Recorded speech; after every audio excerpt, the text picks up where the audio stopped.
I'm a flight attendant. My wife is very successful, but she doesn't love me. Once a month, she takes a flight I'm working on. And every time, she has a different handsome man with her. It feels like a knife in my heart, but all I can do is quietly endure it. On her last trip, just before we landed, I walked over to her. I leaned in close and whispered in her ear, "Stella, I'll agree to the divorce. I'm off tomorrow. Let's go get it done." The plane cruised steadily at 30,000 feet. I was in the rear galley checking the meal service when the purser came over. I stood up straight. "Ma'am." She took the checklist from my hand and looked it over. "You're qualified to move up to first-class service. Why aren't you trying for it?" "Ma'am, I just don't think I'm good enough yet. I still have more to learn. Humility is a virtue, but too much of it can hold you back. Go ahead and start heating the meals." The purser handed the list back to me and returned to the first-class cabin. My eyes followed her, eventually landing on the passenger in seat 1A. No one knew that the most distinguished passenger in first class, the holder of an exclusive black card, was my wife. But next to her sat a handsome man. There was no way I could work in first class. I couldn't bring myself to crouch down with a smile and provide perfect service to my own wife and the man she brought with her. Not even after a year of marriage, a marriage that had never been consummated. I was someone Stella's grandmother had forced on her. My grandfather and her grandmother were old war buddies. On our wedding night, she unbuttoned half her blouse, then got up and went to the balcony to smoke. Halfway through her cigarette, she turned her head. "I own a lot of properties. I won't necessarily be home every night. You just do whatever you need to do." She was true to her word. She came back to our marital home maybe once a month. Later, I saw her in the tabloids with other men. Before I could even call to ask her about it, my phone rang. It was her. "If you want a divorce, I'll agree anytime." Her words left me speechless. That day, I just nodded. "I understand." Sometime later, she came home. Still no divorce? It was only then that I fully understood how desperate she was to end our marriage. But I just pretended to be asleep, ignoring the topic. In the middle of the night, my pillow was wet with tears. No one knew that I had fallen for her a long time ago. We had met 7 years before, but she had long forgotten. "Hello, sir. Here is your chicken and rice. Enjoy." After finishing the meal service, I pushed the cart through the business class cabin ahead. She was busy with work. The man beside her, wearing a crisp shirt, was admiring the clouds outside the window. The purser went over and crouched down beside them. "Ma'am, would you like to change into some slippers? I can help you with your shoes." "I can do it myself, thanks." She politely declined. "Sir, let me help you with your shoes and get you some slippers." The man pulled his gaze from the window. "Thank you." The moment Stella looked up, our eyes met. I immediately looked away, quickly pulling the cart down the aisle. 2 hours later, the plane landed. "Please watch your step. Goodbye." After they deplaned, the man wrapped his arm around her waist. The wind caught the corner of his coat. Still looking? They're already in their private car. I turned to see that my colleagues had already grabbed their luggage and were ready to get off the plane. "I'm sorry, ma'am. You like her?" I shook my head immediately. "No." She patted my shoulder and smiled. "Don't pass up the next chance for a promotion." That evening, Stella came home. I didn't expect her to come back tonight. When she walked in, I was on the couch with half-dry hair, staring at the TV. My mind was blank. I wasn't watching a thing. I wanted to ask her something, but the scene from the plane flashed in my mind, and I lost the urge to ask anything at all. She came over and sat on the other end of the sofa, taking a phone call. Only then did I catch the faint smell of alcohol on her. I grabbed a bag of chips, tore it open, and started eating them one by one. "Morning meeting at 9 tomorrow." She hung up and looked at me. I looked back at her. "Nothing you want to ask?" I shook my head. I put down the chips and went to the bathroom. In the mirror, my face was quiet and pale. When I came out, she was on the balcony. A few seconds later, the light from her phone went out. She turned to the side, a smile still lingering on her lips before quickly fading. I stood there, frozen and speechless. Her happiness in the end had nothing to do with me. She slept in the spare bedroom. I got up early to head to the airline. She was up too. As the elevator descended, we stood on opposite sides. When we reached the ground floor, I got out. She continued down to the parking garage. The weather that day was terrible. The flight encountered extreme turbulence, lurching and dropping multiple times. After we landed, everyone was crying with relief. The flight became a hot topic online. Standing in the bustling terminal, I stopped and checked my phone. Not a single call. My sorrow, too, had nothing to do with her. The next time I saw her was a month later. The weather that day was perfect. The sun was shining, and the flight was smooth the entire way. She was with the same man as last time. He had very fair skin. At one point, he leaned his head on her shoulder and fell into a peaceful sleep. That day was also a holiday. International Women's Day. The company had prepared roses. Ladies and gentlemen, today is International Women's Day. The airline has prepared a rose for each of our female passengers. May all the women here today be timeless and forever graceful. Happy Women's Day. Thank you, that's so thoughtful of your airline.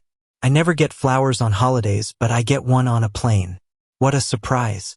Good luck with your work, young man. After handing out the flowers, I glanced toward business class. The purser was giving a rose to Stella. Happy Women's Day. May I place this on your tray table for you? Fine. I went back to the galley, washed the trays, and sat down at my station. I stared out at the clouds. My heart was calm, yet it ached. The clouds broke apart. I flexed my cold fingers. I tilted my head back. Some people are just not meant to be yours. Let her go. Let her walk away. Ladies and gentlemen, we will be arriving at our destination in approximately 30 minutes. We look forward to seeing you on your next journey. The plane began its descent. I stood up, walked over to her, and spoke softly.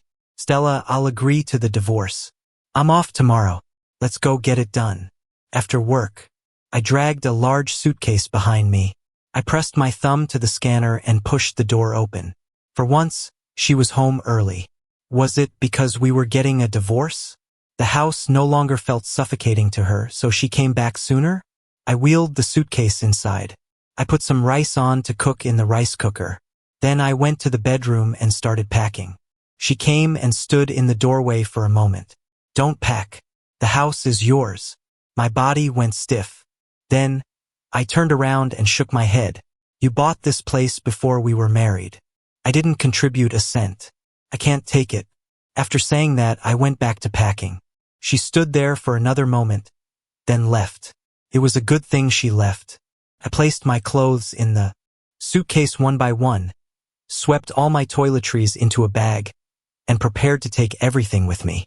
It felt like I had only been a temporary guest here. Now it was time to move out. In that moment, I didn't feel at all like I had ever been the man of this house. Pathetic, pitiful, and useless. I hadn't thought she would be home tonight. I hadn't bought any groceries. There was no point anymore. Not like before, when I would cook several small dishes whenever she came home, trying to win her over through her stomach. After the rice was cooked, I went to the deli downstairs and bought a few cold dishes. Dinner's ready. She put down her book and came over from the floor-to-ceiling window. The food on the table seemed to surprise her. I thought you wouldn't be home, that we'd just meet at the courthouse tomorrow, so I didn't buy groceries. This will have to do for tonight, I said, taking a bite of plain rice. She, who was usually so picky, actually sat down. We ate in silence. Halfway through, she spoke. Where did you get this? It's pretty good. She finished the entire bowl of rice I had initially served her. After dinner, I washed the dishes and cleaned the kitchen. She sat in a chair on the balcony, her hands resting on the armrests. She seemed to be lost in thought. I didn't know her at all. It was like she was a CEO, and I was just a flight attendant. Our professions never overlapped. But based on a single ray of light from 7 years ago, she was imprinted on my heart.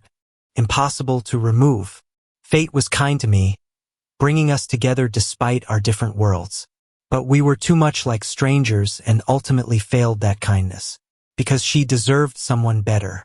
If people were pearls standing next to her, I would surely be a very dull one. After packing up the bedroom, I took a shower and packed my things from the bathroom as well. She took a few calls on the balcony. In between, she glanced at me a few times. I packed up my things from the living room and sealed the boxes with tape. There wasn't much else to take. When I was done, I sat on the sofa for a minute to rest. She came in. She had long legs, but then again, she didn't seem to have any flaws. At such a young age, she was already incredibly successful. I'm sorry for how I've treated you these past 2 years. Take this card. She pushed a black card toward me. The pin is your birthday. I turned my head and looked at her. She still knew my birthday. She must have looked it up just so she could set the pin. You don't have to. My salary is enough to support myself. I don't want the card. She sat down on the sofa. I didn't take the card, but she didn't take it back either. Can I ask you a question? Ask me anything. Will you get married again? Will you have a big wedding? When we got married, we just signed the papers and had a simple meal with our families. Couldn't have been simpler. If she were to marry again, it would surely be to a man she loved. He would give her a beautiful wedding with many loved ones as witnesses. Don't overthink it. Get some rest. She had allowed me to ask but didn't give me an answer. She got up and went into the bedroom. I sat for a while longer, then went to my room to sleep. The next day, she was up a little earlier than I was. I grabbed my documents. Let's go. We went down to the garage and got into her car. She drove to the courthouse in silence. I watched the traffic flow past the window. The passenger seat was soft and comfortable, but I had rarely sat in it. I never thought the last time would be on the way to our divorce. I couldn't help but wonder what it would be like when the man from the plane sat here. Would he be eating snacks? Chatting with her? Would she play music for him? But then I shook my head and pushed the thoughts away. I realized I was slowly, truly letting go of this marriage. At the courthouse, our divorce was quiet. Signing, stamping, receiving the new documents. The booklet in my hand was cold. I'll move my things out today. There's no rush. Take your time. You should head to your office. I'm leaving too. Back at the apartment, I arranged for a courier and mailed box after box to my own place. With the last remaining suitcase, I walked to the door, deleted my fingerprint from the lock, pulled the door shut, and left. In the days that followed, I went back to my routine. The pain of the divorce slowly faded with time. In the 3 months after we separated, I never saw her on any of my flights, so it had all been intentional before. She did it on purpose to make me feel humiliated, to make me back down and give up. But all good things must come to an end, and no pain lasts forever. Once you get through it, you're fine. People who were once husband and wife can one day face each other as strangers. Just like her and me. The next time we met, we would be strangers. At the end of the 4th month, she appeared on one of our flights again. This time, she was alone. I still hadn't been promoted to first class, but I saw her when I passed through the forward cabin to get something. She never looked up the entire time. I walked past quickly. Nina, who had been resting in the last row of first class, stood up and blocked my way. She was one of the pilots on this flight on her break. Dinner after we land? She appeared so suddenly I almost lost my balance. I politely declined. I have to study regulations for my assessment tonight. It's just dinner. It'll be quick. Can't, it's settled. Over dinner, I'll tell you a little trick for studying the regulations. I guarantee it'll cut your study time in half. Nina said confidently. As she walked past me, she looked back. It's a date, then. I'm gonna go relieve the other pilot. My colleagues glanced over, covering their mouths as they smiled. I felt my face grow warm as I quickly pulled the curtain and returned to my work area. Coffee, please. Thank you. Right away, ma'am. I heard the conversation between Stella and my colleague behind me. 2 hours later, we landed. Most of the passengers had deplaned. A colleague came over and we started checking the overhead bins together. So what? Don't play dumb. The captain is chasing you. Are you going to say no? Don't be ridiculous. You can't even admit it. What, you think you're too good for a captain? You shouldn't be so picky. A trainee pilot from the airline next door was asking for her number today. She's the youngest single female captain, you know. A lot of guys have their eyes on her. Talking about me? Nina came over. Here to pick up Leo for dinner already? Can't wait? Excuse me. My colleague immediately shut up and moved aside. I froze. Stella hadn't gotten off the plane yet. She was just coming out of the lavatory. Ma'am, thank you for flying with us. Have a pleasant journey. My colleague instantly recognized her as the VIP from first class. I was completely silent. As she passed, she turned her head and glanced at me. I lowered my head. It was rude to stare at people. Take care. Nina also nodded at her, then walked over to me. Let's go. Shift's over. What do you want to eat? Nina and I walked out of the airport terminal. She had already booked a restaurant and called a car. Amid my colleagues' teasing smiles, I was pushed into the back seat. The restaurant Nina chose was a chic steakhouse downtown. Nina was an incredibly funny and charming person. She reminded me of the kind of girl everyone had a crush on back in college. She had a great personality too. Halfway through the meal, she said, "What, not interested in me?" She laughed and lightly tapped my arm. "No, you've got it wrong." I guiltily took a sip of my fruit wine. Heartbroken. Don't guess. She shrugged. Looks like I guessed right.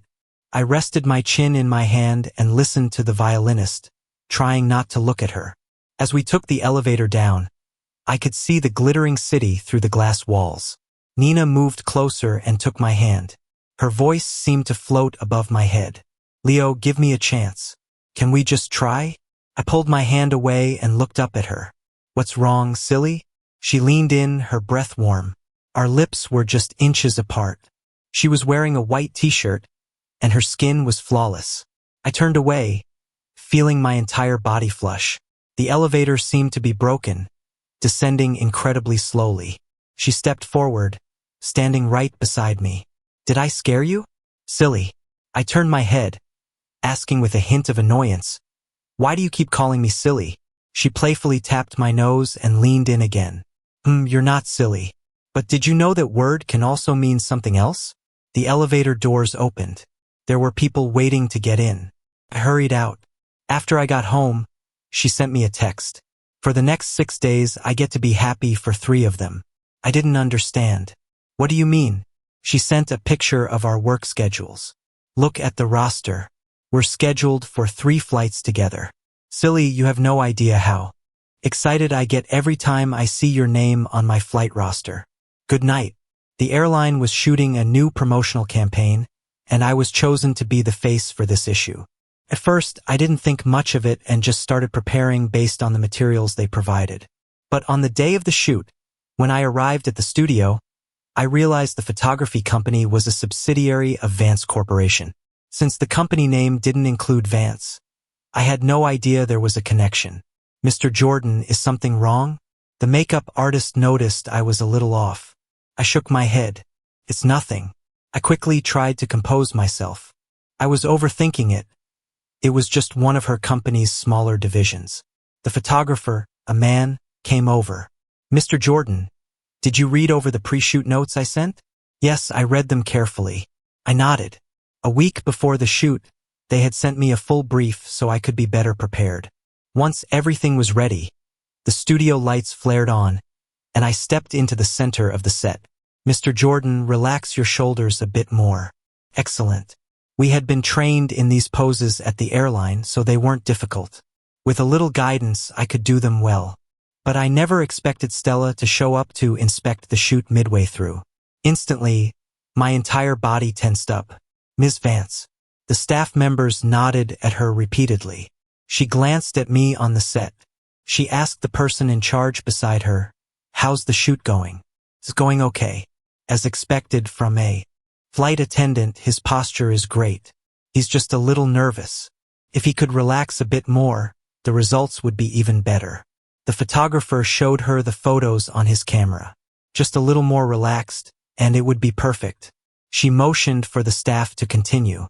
I thought she would leave, but as we went through the next few sets, she stayed, overseeing the progress. "Mr. Jordan, your form was actually great at the beginning. The photographer lowered his camera and stood up. He was telling me that my current shots weren't as good as my first ones. After another click of the shutter, Stella signaled for them to stop. Come down and take a break. We'll shoot again in a bit. The tension in my nerves finally eased for a moment. Get him a glass of warm water. Yes, Ms. Vance. She took the camera and started reviewing the photos. Mr. Jordan, have some water. The makeup artist came over to touch up my makeup, offering words of encouragement. Just pretend it's a casual photo shoot. You don't need to be so tense. Honestly, you have a great build and face, you look handsome just standing there. But the photographer can tell you can do even better. You've got this. Thank you for the encouragement. I glanced over at Stella, who was looking at the camera's screen. She lifted her head and looked at me. I looked away and took a sip of water. To my surprise, she walked over with the camera and leaned against the makeup counter. Don't be nervous in a bit. Your shots are good. Nodded, humming in agreement. She walked away with the camera. Her words seemed to have broken some kind of spell. Everyone in the studio turned to look. After my makeup was done, I didn't linger and went back to the set. After a few more clicks, I was stopped again. My palms were sweating. I still wasn't giving them the result they wanted. She walked over, raised her hand, and gently placed it on my shoulder. Close your eyes. Take a deep breath. I stared at her, stunned. Her eyes deepened. I closed my eyes and did as she said. Don't open your eyes until you're completely relaxed. Imagine everyone here is an animal. A rabbit, a tiger, a cat. I did as she said, imagining the makeup artist as a rabbit, the costume designer as a goat, the photographer as a monkey, and her as an elegant, cold lioness. She removed her hand. I opened my eyes. This time, I truly felt much more relaxed. She stepped back. The photographer handed her the camera. Ms. Vance, why don't you take a few shots? She actually took it. Luckily, with her behind the camera, I didn't feel nervous at all. During the shoot, I overheard some of the staff talking. She had won a prestigious photography award. The rest of the shoot went smoothly. Whether it was solo shots, poses with props, or staged scenarios, everything was completed without a hitch. Thank you for your hard work, Mr. Jordan. We're all done. You can go home now. You all worked harder. I nodded, expressing my gratitude. It's getting chilly. Put your jacket on. I hadn't even noticed when Nina arrived. When did you get here? A little while ago. My flight landed, so I rushed over to see your shoot. I'm standing right here, a whole person, and you didn't even notice me. So heartless. She pretended to be mad and tapped my nose. I playfully swatted her hand away. I was focused on the shoot. How could I notice anything else? Wait for me, I'm just grabbing my stuff. I went back to the makeup station and collected my things. As I passed their workstations, Stella was engrossed in reviewing the photos. You should take the photo team out for dinner. They worked hard all day. When I reached Nina, she took my hand and whispered. I froze. Nina leaned in close to my ear. You invite everyone. It's on me. If Stella wasn't here, I definitely would have. But with her present, it just felt awkward. What's wrong? Never mind, I'll do it. Nina thought I was just shy. She walked over to the photographer and clapped him on the shoulder. Hey man, thanks for all the hard work today. Let's get everyone together for dinner. My treat. The crew was thrilled, but the photographer was still hesitant. Oh no, miss, it's our job. We really shouldn't. Come on, don't be polite. At that, no one refused anymore. I glanced at Stella, who was still examining the photos. She kept staring at the computer, not saying a word. Looking at her now, she really did have the air of an artist. I realized then that I truly didn't know her at all. My previous impression of her was just the cold, distant head of Vance Corporation. The photographer walked over to her. Ms. Vance, Mr. Jordan's girlfriend, is treating us to dinner. I could feel that until they got Stella's permission, they were all still on edge. Let's all go. She closed her laptop and stood up. Her response surprised everyone, followed by a collective sigh of relief. Nina smiled. She took my hand. Let's go. Because it was a large group, we chose a Chinese restaurant. Nina didn't seem to notice, but I felt a strange tension in the air. But I was the only one who felt it. No one else knew about my history with Stella. After we ordered, the conversation started up. So, Miss, what do you do for work? Nina smiled. I fly planes. A collective gasp went through the group. A captain? Nina nodded with a smile. That's so amazing. No wonder you're so stunning. I heard pilots are 1 in a million. We see a lot of beautiful women in our line of work. But when you walked into the studio today, all the guys were sneaking glances at you. A captain and a flight attendant. A match made in heaven. I'm so jealous. Honestly, I've met a lot of flight attendants, but Mr. Jordan's presence really struck me. He has this quiet quality, like a deep, serene lake, and his skin is incredible. I blushed at the compliments. You guys are too kind. Then Nina announced the food's here. Everyone must be tired, so let's dig in. My eyes unintentionally met Stella's. She had barely eaten anything. She was just watching Nina and me. Nina noticed too. Is it not to your liking, Ms. Vance? We can order something else. It's fine. She looked away and picked up her chopsticks. The photographer stood up, holding his glass. Ms. Vance, you're always at corporate headquarters. It's rare to have a meal with you. I'd like to take this opportunity to toast you with my tea. Stella also stood, raising her glass to everyone. I'd like to toast all of you. Thank you for your dedication to Vance Corporation. After that, the group got rowdy and turned to toast us. We also have to toast Captain Nina and Mr. Jordan. Thank you for dinner, and we wish you a lifetime of happiness together. Yes. And when you get married, don't forget to send us an invitation. You two must be happy forever. Nina topped off my tea and pulled me up to stand with her. Thank you all for your good wishes. We will. But as we all clinked glasses, Stella remained seated at the table. 8 people were standing, and she was the only one sitting still. The scene was incredibly jarring. Her employees looked at each other, confused and unsure of what to do. Her phone, resting on the table, rang. She picked it up. Sorry, I have to take this. She stepped outside to answer the call. The atmosphere at the table returned to normal and we all drank. After dinner, the photography crew said they had to rush back to work overtime. They quickly hailed cabs and left. Stella came out and walked toward her car. Due to airline regulations, pilots generally aren't allowed to drive. Nina usually took taxis. I'll take you back to your apartment first. Don't worry about it, that's too far out of your way. It's fine. Or you could just move in with me? Get out of here. Come on, the car's here. She smiled and tightened the collar of my jacket. The wind was a bit strong that night. I couldn't win against her, so we got into a taxi together. She would drop me off at my place first. As the car pulled away, I glanced back and saw Stella's car start up. We arrived at my apartment building. I was about to get out. Get some rest. I'll come pick you up in the morning. Don't. We already have to be up so early, and you're going to come get me? Pilots usually get up extremely early, sometimes as early as 4:30 a.m., to get to the airport, eat, and perform pre-flight checks. She raised an eyebrow and kept her arm wrapped around my waist. Tomorrow morning is the only time I'll get to see you. We're on different flights. Won't you grant me this one thing? She leaned into my ear and whispered, if you don't agree, I'm not letting go. I glanced at the driver waiting in the front seat. I gave her a light pinch. Fine. I got out of the car, and the taxi drove away. I stood by the entrance for a moment. I felt a bit dazed. It had only been 6 months, and it seemed I was already starting a new relationship. I once thought it would take me a very long time to get over that suffocating marriage. But what kind of person had I gotten involved with? Just like that, she was pulling me onto her pirate ship. Honk honk. Just as I was about to go inside, a car horn sounded. I looked over. A black car was parked under a large tree to my left.